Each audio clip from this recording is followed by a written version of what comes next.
न मेरी कोई शख्सियत है, न मेरी कोई औकात है। न मेरी कोई शख्सियत है, न मेरी कोई औकात है। जो भी है वो रहमत है मेरे सद्गुरु की, और इस सर पर उन्हीं का हाथ है। ओम साई राम, नमस्कार, प्रणाम। मैं सचिन माधव सुपेकर आप सभी का साईं के दीवाने चैनल पर एक बार फिर से हार्दिक स्वागत करता हूँ।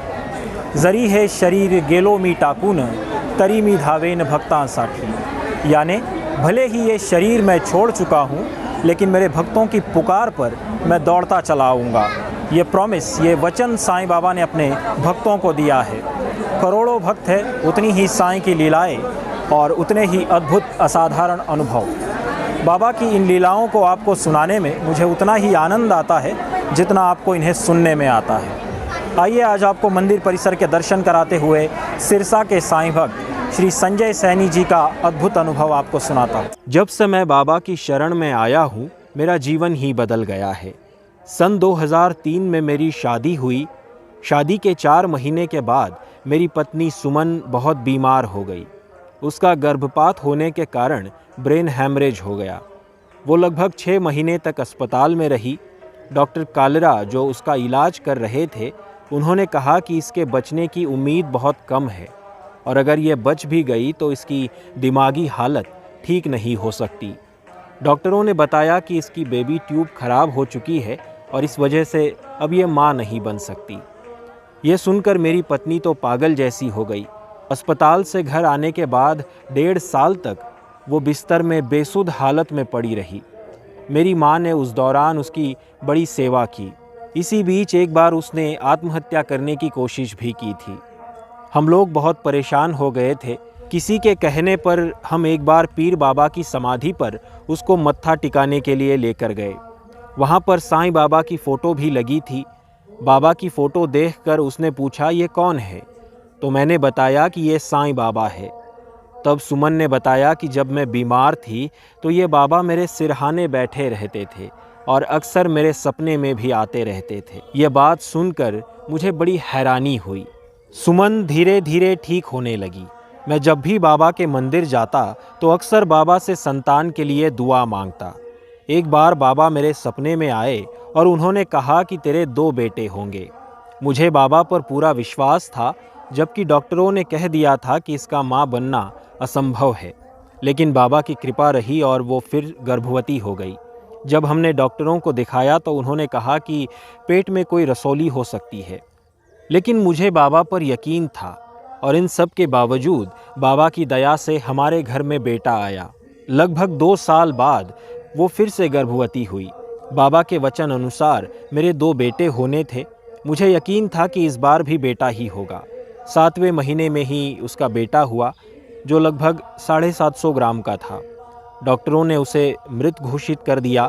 रात को 1:30 बजे हिसार से मेरे ससुर का फ़ोन आया और उन्होंने मुझे बताया कि तुम्हारा बेटा हुआ है, लेकिन वो मृत हो चुका है। मैं ये सुनकर बहुत दुखी हुआ। मैंने सुबह 4 बजे कांकड़ आरती की और बाबा के सामने बहुत रोया। बाबा से कहा कि बाबा, आपका वचन झूठा निकला। कांकड़ आरती करने के बाद मैं हिसार रवाना हो गया। इधर मेरे ससुर ने 3 डॉक्टरों को बुलवाया, लेकिन सब ने बच्चे को मृत ही बताया। अस्पताल वालों ने बच्चे को लपेटने के लिए कपड़ा मंगवाया तो मेरी सासू माँ ने अपनी शॉल दे दी और उन्होंने बच्चे को शॉल में लपेटकर एक कोने में लकड़ी के फट्टे पर रखवा दिया। रात भर वो वहीं पड़ा रहा। सुबह अस्पताल में सफाई करने वाली एक महिला ने मेरे ससुर को बताया कि वो बच्चा हिल रहा है। उन्होंने भागकर देखा तो वाकई बच्चे में कुछ हरकत हो रही थी। उन्होंने तुरंत डॉक्टर को बुलाया तो डॉक्टरों ने उस बच्चे की जांच करने के बाद कहा कि ये बिल्कुल ठीक है और आप इसे घर ले जा सकते हैं। मेरे ससुर की डॉक्टर्स के साथ बड़ी बहस भी हुई कि उन्होंने कैसे उसे मृत घोषित किया, और वह सारी रात कपड़े में लिपटा हुआ पड़ा रहा। लेकिन मैं जानता था कि ये मेरे साईं बाबा की लीला थी। उन्होंने मेरे मृत बच्चे में जान डाल दी थी। मैं अपनी पत्नी सुमन और बेटे को लेकर सिरसा आ गया और हिदायत के तौर पर 3 दिन तक उसे सिरसा के अस्पताल में रखा। तब डॉक्टरों ने कहा कि यह बिल्कुल ठीक है और आप इसे घर ले जाओ। इस घटना के बाद मैं अपनी ज़मीन पर साईं बाबा का मंदिर बनवाना चाहता था। बाबा से प्रेरणा पाकर मैं जयपुर से बाबा की मूर्ति लेकर आया। मंदिर में निर्माण कार्य चल रहा था।